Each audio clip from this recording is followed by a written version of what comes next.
एक संविधान से चलने वाले देश में धार्मिक आधार पर संविधान बनाकर और किसी धर्म विशेष का राष्ट्र बनाने की बात करने वाले देश विरोधी हैं। उत्तर प्रदेश के मुख्यमंत्री जिन्होंने संविधान की शपथ ली है, भारत के संविधान की शपथ ली है, वो सनातन पर संकट की बात कर रहे हैं। ये कह रहे हैं कि सनातन रहेगा तो धर्म रहेगा, उपासना रहेगी तो संत रहेंगे, तभी मठ और मंदिर सुरक्षित रहेंगे। संतों को देश की दिशा और दशा तय करनी है। भारतीय जनता पार्टी और आरएसएस का एक तरीका है, वो लोग एक डर्टी ट्रिक ब्रिगेड या फ्रिंज एलिमेंट कॉर्प तैयार करके रखते हैं, जिसका काम होता है न्यूसेंस क्रिएट करना। एक्चुअल क्या ये लोग उपद्रवी किस्म के लोग हैं। दिल्ली में जेएनयू को बर्बाद करने, बदनाम करने के लिए करोड़ों रुपए खर्च किया। जेनेटिक किस्म के कुछ अवैध प्रयोग हो रहे हैं या एक छोटे इलाके में कोई कंटेमिनेशन हो रहा है, इन सब पे हम कोई बात न करें, क्योंकि दोनों लोग बीजेपी से जुड़े हुए उमेश वो व्यक्ति हैं जो उन्होंने हरीश रावत की सरकार को गिराने के लिए स्टिंग ऑपरेशन शामिल रहे थे। तो इसकी कोई चर्चा आज मैं दिल्ली के दो अखबार मैंने देखे, जागरण और दैनिक हिंदुस्तान अखबार को मैंने देखा है।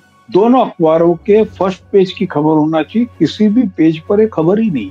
ये भारतीय जनता पार्टी ने प्रयोग किया था कि कुछ नारंगी कपड़े पहना के लोगों को लाकर उन्होंने प्रयास किया कि राजनीतिक में दखल दिया ला जाए। उमा भारती से शुरू हुआ। इस समय करीबन देश में 8 से 10 विधायक इस किस्म के। इन्हीं में से एक प्रयोग थी साध्वी रितंबरा जी, इनको पद्म भूषण दे रहे हैं। और ये सभी जानते हैं कि बाबरी मस्जिद डिमोलिशन में इनका क्या रोल था, और उस दौरान तो इनकी स्पीचेस भी काफी वायलेंट होती थी, और बाद में ये साध्वी बन गई। इस सरकार का कॉन्सेप्ट ये कि आप हमारे लिए तभी विशिष्ट हैं जब आपकी कुछ गुणवत्ता के साथ में न्यूसेंस वैल्यू। इस किस्म का साहस कैसे जुटा रहे हैं कि आप लीडर ऑफ अपोजिशन से ही कह रहे हैं कि आप राजनीतिक बात ही नहीं कर रहे? कांग्रेस क्या है कि ये अभी राहुल गांधी की पिस्सू बन के चुपके हुए जो उसका खून पी रहे हैं। देखो, रात में 1 बजे जीतू पटवारी खुद कार्यकर्ताओं के लिए भोजन डिस्ट्रीब्यूट कर रहे हैं। सवाल ये उठता है कि कार्यकर्ताओं को 1 बजे तक भूखा रहना क्यों पड़ा? जीतू पटवारी को क्यों जरूरत थी 1 बजे टहलने की? खाने का टाइम तो 1 बजे होता नहीं। जो आदमी 4000 किलोमीटर जिसने पैदल यात्रा की, बहुत सारी जगह उसको पब्लिक मीटिंग को मना कर दिया, बहुत सारी जगह उसने सड़कों पे कर ली, उस व्यक्ति के लिए आप सब चीजों को मिस इंटरप्रेट कर रहे हो यार। सलाम, नमस्कार, मैं हूं कुणाल पाठक और आप देख रहे हैं द लखनऊ पोस्ट आज का अखबार। आज के अखबार में आज मेरे साथ मेरे मेहमान हैं indiaclimatechange.com के फाउंडर पंकज चतुर्वेदी जी। पंकज जी, स्वागत है आपका। नमस्कार। खबर जो मैं उठाना चाहता हूं वो 25 जनवरी की है और तमाम अखबारों ने इसको कवर किया, लेकिन अमर उजाला ने एक पूरा बड़ा पेज इस पर डेडिकेट किया है कि संतों ने हिंदू राष्ट्र का प्रारूप बना लिया है। 26 जनवरी के एक दिन पहले, गणतंत्र दिवस के एक दिन पहले उन्होंने हिंदू राष्ट्र का प्रारूप बना लिया है, अलग संविधान बनाया है। फनी बातें देखिए आप इसमें क्या है कि राम कृष्ण के राज्य और चाणक्य नीति के आधार पर 12 माह और 12 दिन में तैयार हुआ है। इस तरीके से बताया जा रहा है जैसे भारत का संविधान बना था 2 साल 11 माह और 20 दिन में। इसी आधार पर इसको बता रहे हैं कि 12 माह और 12 दिन में तैयार हुआ है। और आगे ये भी कह रहे हैं कि जो ये संविधान बनेगा उसमें युद्ध का नेतृत्व राष्ट्राध्यक्ष करेंगे और राष्ट्राध्यक्षों का चयन गुरुकुलों से होगा। मतलब जो व्यक्ति राजा बनेगा, राजशाही में पहुंचा रहे हैं, जो व्यक्ति राजा बनेगा वो आगे जाएगा और युद्ध का संचालन करेगा। इस तरीके के तमाम चीजें हैं। आपको क्या लगता है इसमें पंकज जी? 2035 तक लक्ष्य है। पहली चीज तो ये मूर्खता से अधिक कुछ नहीं।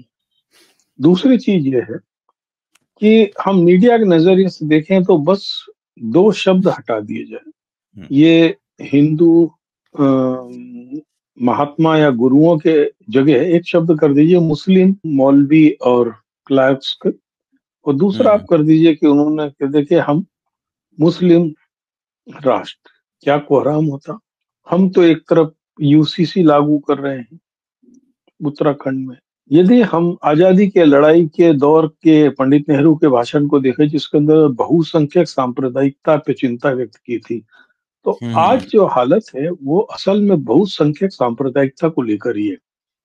और जो यति नरसिम्हा जिसको 3 बार गाजियाबाद और दिल्ली पुलिस ने अपनी बकवास करने से रोका, वो ऐसे लोग अब कुंभ सरी की पावन और आध्यात्म के स्थान को अपने नफरत के बयान और उसका जरिया बना रहे हैं।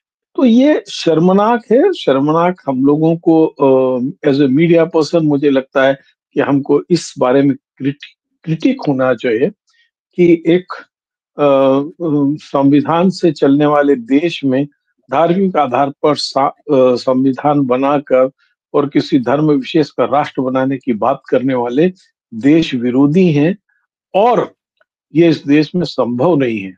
शायद ये कहने की हिम्मत कोई भी अखबार इसलिए नहीं कह पाएगा क्योंकि आप देखेंगे पिछले 2 दिनों से सभी हिंदी और अंग्रेजी अखबार के पहले 8 पन्ने फुल पेज के विज्ञापन के हैं, और अंदर के यदि आधे और 1/4 पेज के विज्ञापन गिने तो ऑन एन एवरेज एक दिन में एक अखबार को करीबन 16 से 20 पेज के विज्ञापन मिले हैं, जो उनके एबीसी की रिपोर्ट के अकॉर्डिंगली उसका पैसा तय होता है। उसमें बहुत सारे विज्ञापन सरकारी हैं और बहुत सारे विज्ञापन कॉरपोरेट के हैं, जो जो ऐसा कहा जाता है कि सरकार के इशारे पर चप्पू पत्रकारों को ये एक प्रकार से ऑब्लाइज किया जाता है।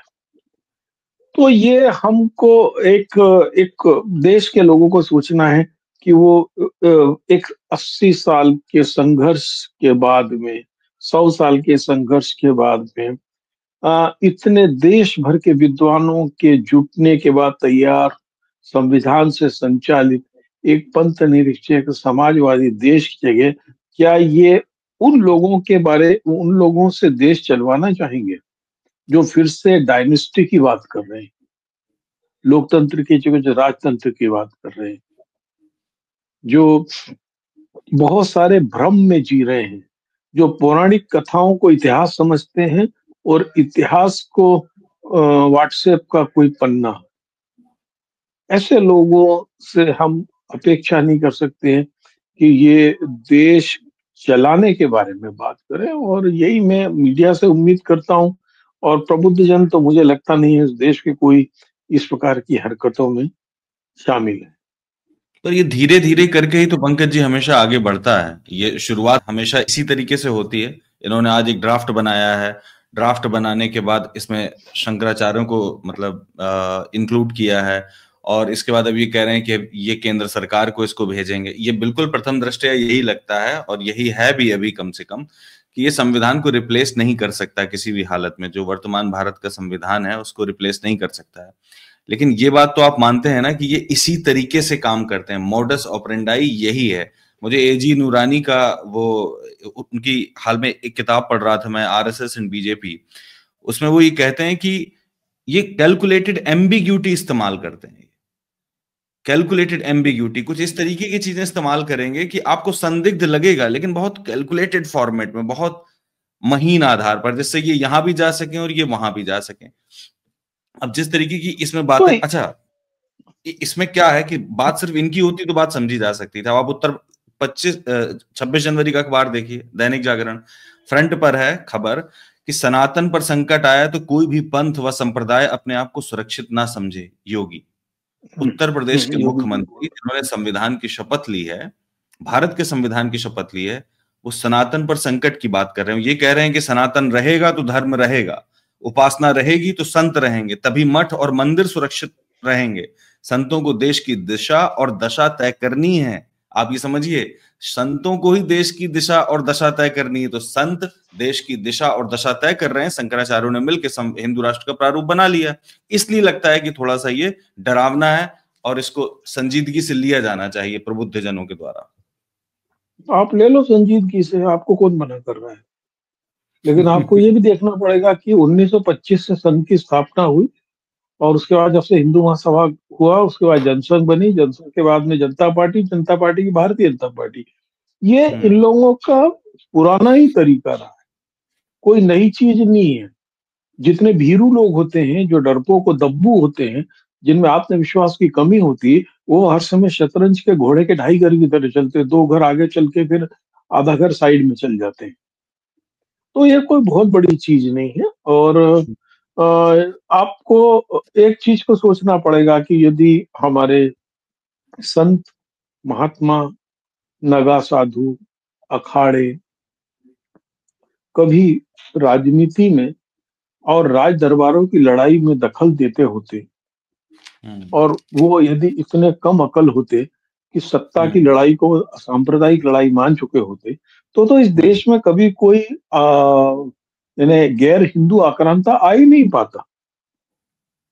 लाखों की जो नगा फौज थी, वो तो मुट्ठी भर लोधियों को, गजनवियों को और मुगलों को कभी का खदेड़ चुकी होती, और अंग्रेजों को तो वैसे ही खदेड़ देती, क्योंकि तो थोड़ी सी संख्या में आए थे।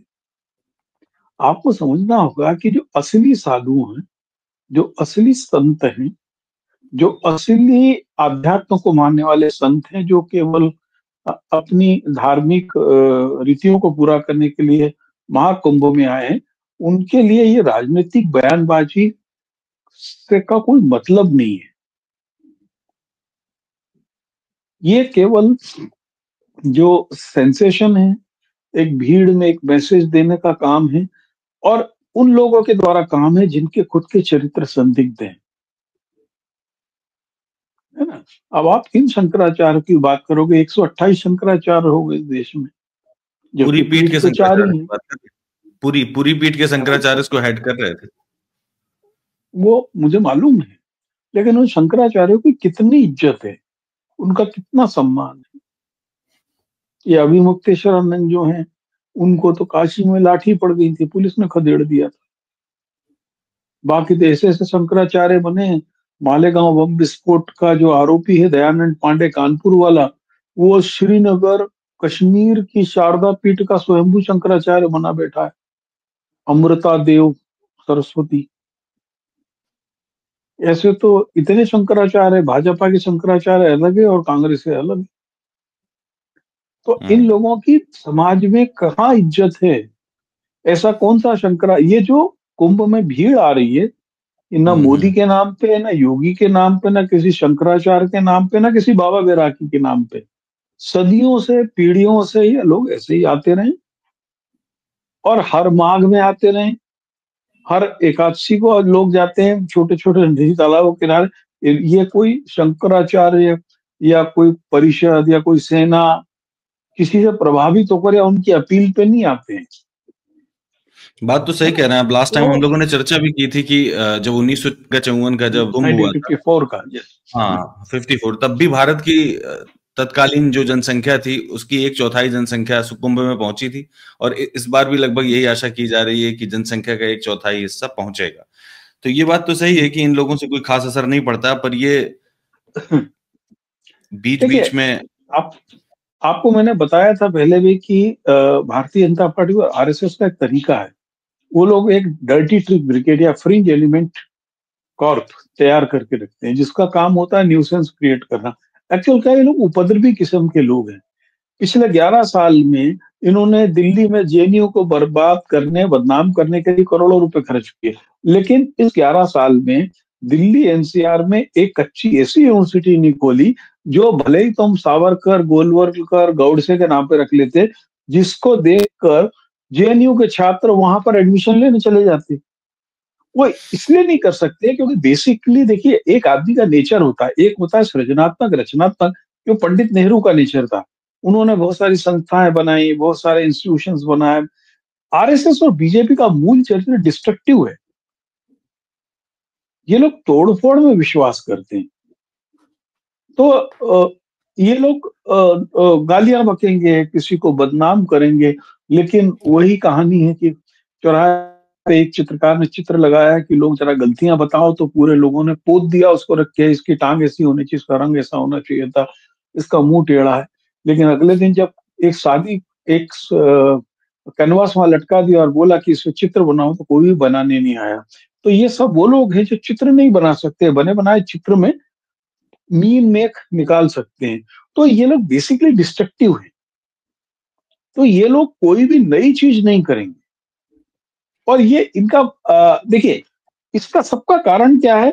जब आप महंगाई की बात करोगे, जब आप कुंभ में अव्यवस्था की बात करोगे, जब आप कुंभ में लोगों के अधिक खर्च की बात करोगे, या आप टैक्स सिस्टम की बात करोगे, अभी बजट की बात करने लगोगे, तो ये अचानक ऐसा मुद्दा उठा के लेके आएंगे जो आपकी भावनाओं के साथ खेलने वाला, और आप उस पर चर्चा करने लगो। आप असल मुद्दे को भूल जाओ। हम उस असल मुद्दे पे बात नहीं कर रहे हैं कि महाराष्ट्र के एक बड़े हिस्से में, पुणे के आसपास के इलाकों में अचानक ऐसी संदिग्ध बीमारी फैली है जिसमें लोगों के शरीर में शिथिल हो जाते हैं, उनको सांस लेने में दिक्कत होती है। एक व्यक्ति की मौत हो चुकी है, 100 से अधिक लोग उसके अंदर अभी भी परेशान है। कश्मीर में सीमा से बिल्कुल जो पीओके कहलाता है उससे लगा हुआ रजौरी जिला का गांव है बड्डान। बड्डान में पिछले 1.5 महीने में 17 लोग एक ऐसी संदिग्ध बीमारी से मारे जा चुके हैं, जिसके अंदर उनके सांस लेने में दिक्कत होती है, तेज बुखार आता है और उनकी मौत हो जाती है। 14 लोग अभी भी अस्पताल में भर्ती हैं। महाराष्ट्र के एक हिस्से में एक ऐसी बीमारी फैली कि अचानक लोगों के बाल उड़ने लगे। ये जो मुख्य मुद्दे हैं, ये क्या हमारे देश में कोई जेनेटिक किस्म के कुछ अवैध प्रयोग हो रहे हैं, या एक छोटे इलाके में कोई कंटेमिनेशन हो रहा है, इन सब पे हम कोई बात न करें। अब आपको एक उदाहरण बताऊं, कल उत्तराखंड में रुड़की में जो हुआ, वो देश के राजनीतिक इतिहास की सबसे शर्मनाक घटना थी। पहले वहां का जो निर्दलीय विधायक है उमेश, जो कथित पत्रकार भी एक चैनल चलाता है, वो उनका और जो वो कुंवर साहब एक जो है वहां पे क्या कहलाते हैं, वो अपने आप को लिखते हैं पहलवान है वे, तो वो दोनों के बीच में पहले सोशल मीडिया पे माँ की बहन की होती रही, एक दूसरे की माँ को गाली देते रहे। उसके बाद उमेश कुमार सबसे पहले उनकी गड़ी पे पहुंच गए कुंवर साहब के, और वहां पे माँ बहन की गाली दी, पिस्तौल दिखाई। उसके बाद में कल जो कुंवर चैंपियन कहलाते हैं, चैंपियन साहब 70-80 आदमी लेके उमेश के घर गए, और वहां पे 70 खाली कारतूस तो पुलिस ने इकट्ठे किए, वहां 150 से ज्यादा तो फायरिंग हुई है। माँ की बहन की गालियां तो मुफ्त में देखी लोगों ने। ये सब लाइव वीडियो पे चल रहा है। और आप सोचिए कि इतनी बड़ी घटना, क्योंकि दोनों लोग बीजेपी से जुड़े हुए, उमेश वो व्यक्ति हैं जो उन्होंने हरीश रावत की सरकार को गिराने के लिए स्टिंग ऑपरेशन और बहुत सारी चीजों में शामिल रहे थे। तो इसकी कोई चर्चा आज में दिल्ली के 2 अखबार मैंने देखे, अधिकांश अखबार तो छपे नहीं, लेकिन दैनिक जागरण और दैनिक हिंदुस्तान अखबार को मैंने देखा है। दोनों अखबारों के फर्स्ट पेज की खबर होना चाहिए, किसी भी पेज पर एक खबर ही नहीं है। हम लोग इन खबरों को छुपाने के लिए हिंदू राष्ट्र, संत महात्मा, फलाना ढिकना, हिंदू धर्म इतना सुंदर है, इसमें किसी संत महात्मा की जरूरत नहीं होती है। एक सीमा तक सबको इज्जत दी जाती है, लेकिन उसके ऑर्डर हम अपना रिमोट उसके हाथ में नहीं देते हैं। हम अपने मोहल्ले के पंडित पुजारी के पैर भी छू लेते हैं, तिलक लगवाते हैं, आरती में शामिल होते हैं, लेकिन उसको अपना जीवन चलाने की अनुमति नहीं देते हैं। यही सनातन धर्म की सुंदरता है। लेकिन ये सब लोग चाहते हैं कि जो गरीब गुरबा हैं, जो वक्त के मारे हैं, उन सबका रिमोट इनके हाथ में हो। क्योंकि इस समय में आपको भगत सिंह ने जो मैं नास्तिक क्यों हूं में एक पायरा लिखा है। उन्होंने लिखा कि कोई गरीब से गरीब व्यक्ति जब अपना मकान बनाता है तो कोशिश करता है कि उसमें उसकी हैसियत के अनुसार सब सुख सुविधाओं का ध्यान रखो, उसमें बेहतर हवा आए, पानी की व्यवस्था हो, पानी न टपके जो भी। लेकिन यदि हम मान लें कि इस पूरी दुनिया को भगवान ने बनाया है, तो भगवान की बनाई हुई कृति में इतना सारा अनाचार, भ्रष्टाचार, अनियमितता, असमानता क्यों है? तो हम सनातन धर्म की जो परंपराएं हैं वो धर्म को कर्म से अधिक नहीं मानती है। हमारे कर्म प्रधान है ना, तो कर्म प्रधान है, तो ऐसे में बाबा बैरागी जितने संत हैं उनका वो अपना कर्म करें। ये भारतीय जनता पार्टी ने प्रयोग किया था कि कुछ नारंगी कपड़े पहना के लोगों को लाकर उन्होंने प्रयास किया कि राजनीतिक उसमें दखल दिया ला जाए। उमा भारती से शुरू हुआ। इस समय करीबन देश में 8 से 10 विधायक इस किस्म के हैं जो भगवा कपड़े पहनते हैं। 2-3 तो राजस्थान से ही हैं। एक अभी कोई शायद पीलीभीत के भी एक विधायक जी हैं, वो भी महामंडलेश्वर बन गए हैं अभी। तो ये महामंडलेश्वर जैसे नहीं बनी उसी जैसे ममता कुलकर्णी बनी वैसे वो भी बन गए, जैसे वो एमएलए। भाई मुझको लगता है कि यदि आप महामंडलेश्वर बन रहे हैं तो आपको मोह माया सबसे त्याग कर देना चाहिए सबसे पहले। तो जब हम अपना ही तर्पण कर रहे हैं तो हमें फिर किसी पद का क्यों लालच ले जाए? सही बात है। ये एमबी की तो है, इसमें ये बात और आपने बताया कि इन्होंने शुरुआत में प्रयोग किया था, ये भाजपा आरएसएस का प्रयोग था, चाहे उमा भारती हो और चाहे बाकी तमाम लोग हों। अब देखिए उन्हीं में से एक प्रयोग थी साध्वी जी, साध्वी रितंभरा जी, इनको पद्म भूषण दे रहे हैं।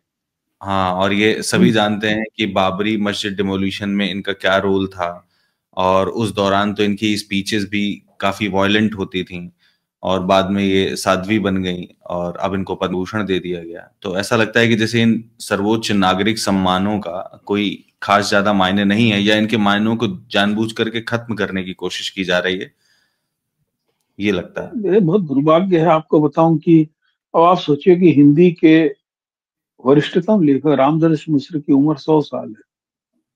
100 साल की उम्र में मुझको लगता है कि उनका लेखन का काल यदि हम माने 75 से 80 साल उनका लेखन का दायरा होगा। उस व्यक्ति को पद्म श्री दे दिया गया, लेकिन 21 से अधिक मुकदमे झेलने वाली, सांप्रदायिक उन्माद फैलाने के लिए कुख्यात महिला को आप उससे ऊपर का पद दे। असल में आप देखिए कि अब हमारे समाज में पद्मश्री की कोई इज्जत नहीं रह गई है, जो मैंने महसूस किया। पहले किसी शहर का कोई पद्मश्री होता था तो वो स्टार हुआ करता था, है ना। मैंने देखा है कि कुछ कुछ सालों में लोग पर्यावरण के मामले में अपने आप को स्थापित करने के लिए फर्जी प्रयोग करते हैं और उनको पद्मश्री मिलते हैं। मैं चंडीगढ़ के एक डॉक्टर को जानता हूं कि वो बड़े बड़े प्रोग्राम कराते थे केवल इसलिए कि उनको कैंसर चिकित्सा का पद्मश्री मिल जाए। मैं अभी भी कुछ कुछ लोगों को जानता हूं जो कॉरपोरेट से चंदा लेके मशीनों से गड्ढे खुदवाते हैं, और वो केवल इसलिए कि उनको कहीं ना कहीं कोई Waterman, pond man, river man, sewer man के नाम से कोई पद्मश्री मिल जाए। तो इस सरकार में तो ये जो इन्होंने तो कहा कि हमने व्यवस्था बहुत अच्छी कर दी है, लेकिन ये व्यवस्था और घटिया हो गई है। अभी नंदमूरी तारक रामाराव के ग्रैंडसन को उन्होंने अभी पद्मश्री दे दिया। वो आदमी सन 2002 में गोलियां चलाते हुए देखा गया। उसके बाद में कम से कम 10 ऐसी घटनाएं जब उसने मंच पर महिलाओं के लिए अभद्र व्यवहार किया, उनको गाली बकी हो, उनके साथ मारपीट की हो। तो मुझे लगता है कि जो मैंने पहले भी बात बोली थी कि इस सरकार का कॉन्सेप्ट ये कि आप हमारे लिए तभी विशिष्ट हैं जब आपकी कुछ गुणवत्ता के साथ में न्यूसेंस वैल्यू हो, आप कुछ उपद्रवी किस्म के हो। तो डर्टी ट्री ब्रिगेड के मेंबर बनना ही यहाँ पर एक बड़ी काबिलियत माना जा रहा है।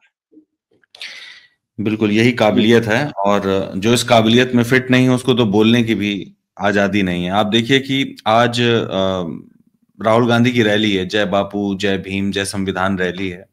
वो डॉक्टर अंबेडकर की जन्मस्थली महू मध्य प्रदेश से इसको शुरुआत करने वाले हैं, आज शायद शुरू भी हो चुकी होगी इस समय तक। और उसमें उनके रैली के पहले ही मध्य प्रदेश सरकार ने उन पर ये रेस्ट्रिक्शन लगा दिया कि वो वहां पर कोई रिलीजियस बातचीत नहीं करेंगे। रिलीजियस बातचीत तो वो वैसे भी कभी नहीं करते हैं, लेकिन उन्होंने ये भी कहा कि आप पॉलिटिकल भी कोई स्पीच नहीं देंगे। लीडर ऑफ अपोजिशन किसी प्रदेश में जाकर के पॉलिटिकली कोई बात नहीं कर सकता है। भाई आप एक पॉलिटिकल कंट्री में हैं, जो लोकतांत्रिक देश है, जहां व्यवस्था संसदीय है, वहां नेता राजनीतिक बात तो करेगा ही करेगा। आप राजनीति से कैसे दूर जा सकते हैं? इसमें क्या आपत्ति हो सकती है? किसी को गाली गलौज करना, किसी के खराब इन्फ्लेमेटरी बयान देना, ये एक अलग बात हो गई, लेकिन राजनीतिक बात तो करेगा ही। इस किस्म का साहस कैसे जुटा रहे हैं कि आप लीडर ऑफ अपोजिशन से ही कह रहे हैं कि आप राजनीतिक बात ही नहीं कर? ऑर्डर वापस हो गया सांप्रदायिक बातचीत के लिए। उसका कारण ये है कि जो पब्लिक मीटिंग है ये एक गवर्नमेंट वेटरनरी कॉलेज के प्रेमिसेस में की जा रही है। ओके, ठीक है। तो उसके अंदर एक कोई फॉर्मेट बना हुआ होगा कि वेटरनरी कॉलेज का प्रेमिसेस सरकारी है, तो उसमें कोई राजनीतिक आयोजन नहीं होंगे। लेकिन बाद में वहां के एडमिनिस्ट्रेशन को समझ में आएगी, चूंकि ये स्पेशल सिक्योरिटी से प्रोटेक्टेड हैं और इनकी पब्लिक मीटिंग के लिए एक स्पेसिफिक जगह चाहिए होती है, जिसके अंदर इतनी बड़ी, वो केवल वेटरनरी कॉलेज के मैदान में। तो बाद में उस ऑर्डर को मॉडिफाई कर दिया गया। कांग्रेस की हर समय क्या है कि चुरकुट किस्म के मुद्दों को उछालते हैं। कांग्रेस क्या है कि ये अभी राहुल गांधी की पे पिस्सू बन के चुपके हुए हैं जो उसका खून पी रहे हैं। अब आप देखिए, कल कांग्रेस की बड़ी बेवकूफी से कुछ ट्वीट लगा रहे थे कि देखो रात में 1 बजे जीतू पटवारी खुद कार्यकर्ताओं के लिए भोजन डिस्ट्रीब्यूट कर रहे हैं। सवाल ये उठता है कि कार्यकर्ताओं को 1 बजे तक भूखा रहना क्यों पड़ा? जीतू पटवारी को क्यों जरूरत थी 1 बजे टहलने की? खाने का टाइम तो 1 बजे होता नहीं। तो ये सब लोग दिखावा करने में, रील बनाने में, ट्वीट करने में फंसे रहते हैं।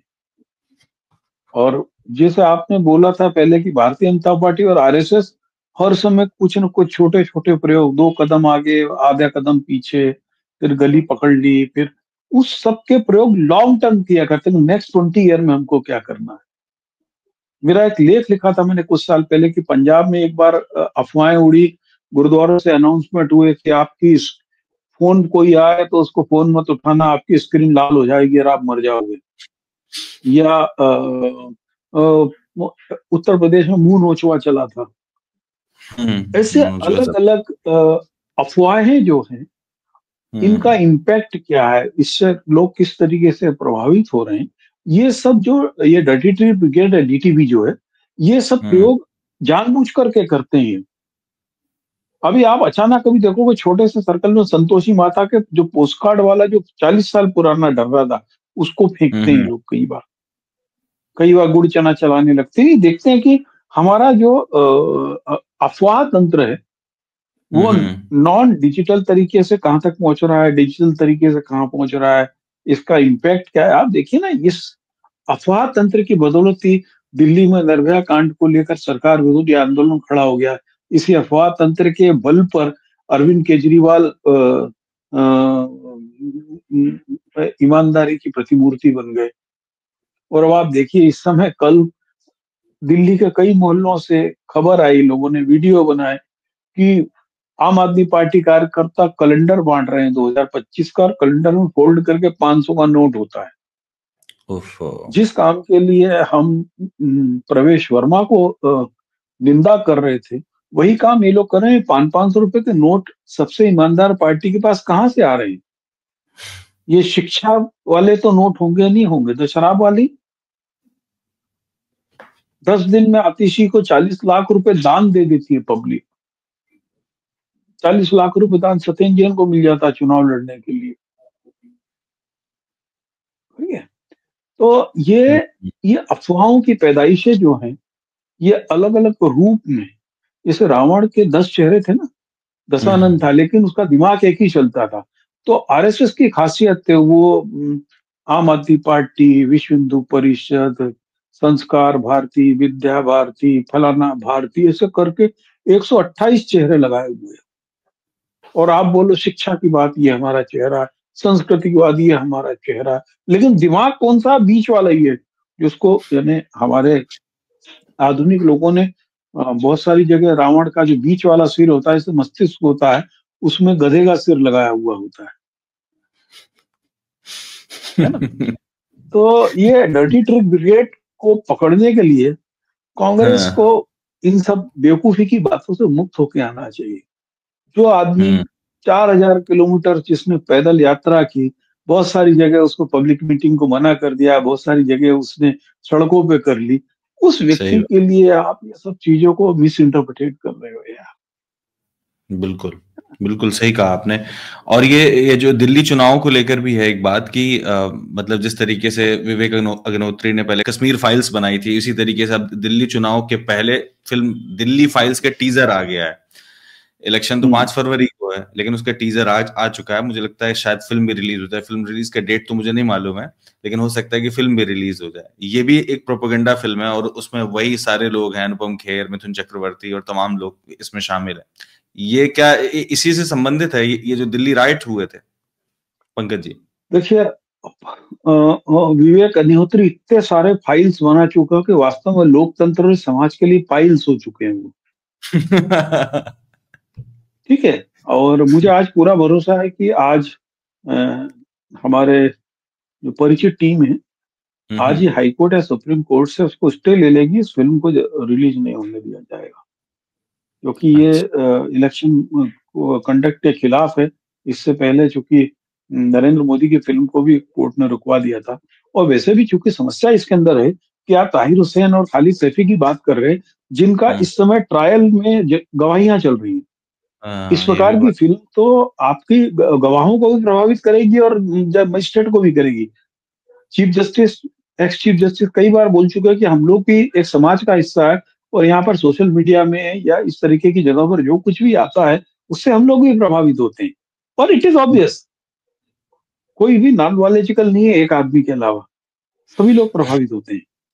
तो मुझे ऐसा लगता है कि आज जो दिल्ली राइट्स के जुड़े मामलों में जितने भी एडवोकेट हैं, उसके अंदर कई बड़े नाम हैं, तारा भी है, तमन्ना भी है, और शाहरुख आलम है,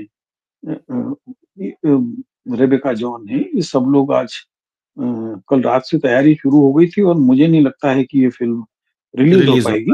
इनका, क्योंकि इनकी अधिकांश फिल्में फ्लॉप होती हैं, फ्लॉप तो ये भी होगी। और मजेदार चीज है कि इस फिल्म को केवल दिल्ली में रिलीज किया जा रहा है और कहीं नहीं किया जा रहा है।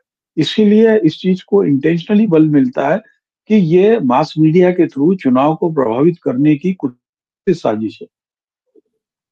और ये बंगाल चैप्टर क्यों लिखा है इसमें? क्या कहानी को बंगाल से जोड़ा गया है इसमें, दिल्ली राइट्स को? ये चूंकि टीजर है, मुझे तो नहीं मालूम है, चूंकि बंगाल चैप्टर में तो अकेले बीमार सा आदमी जो है, वो जो कोबरा है अपने आप में, जो किसी को डक सकता है, वो संविधान के प्रिलम्बर्स को बोल रहा है, और इस तरीके से बोल रहा है जैसे बड़ी नफरत से बोल रहा हो। तो डिटेल तो नहीं मालूम है, लेकिन उसके अंदर एक चीज बड़ी अच्छी रही कि जो टीजर है उसके अंदर साफ साफ लिखा कि उसके निर्माता और निर्देशक में खुद जो अमित मालवीय भी है।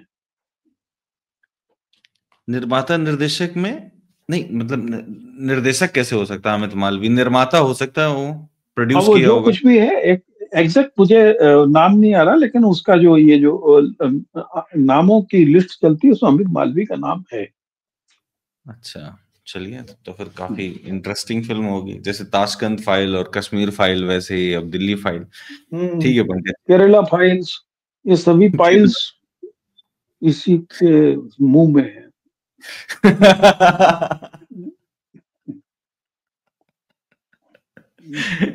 ठीक है पंकज जी, इसको कर दिया जाए।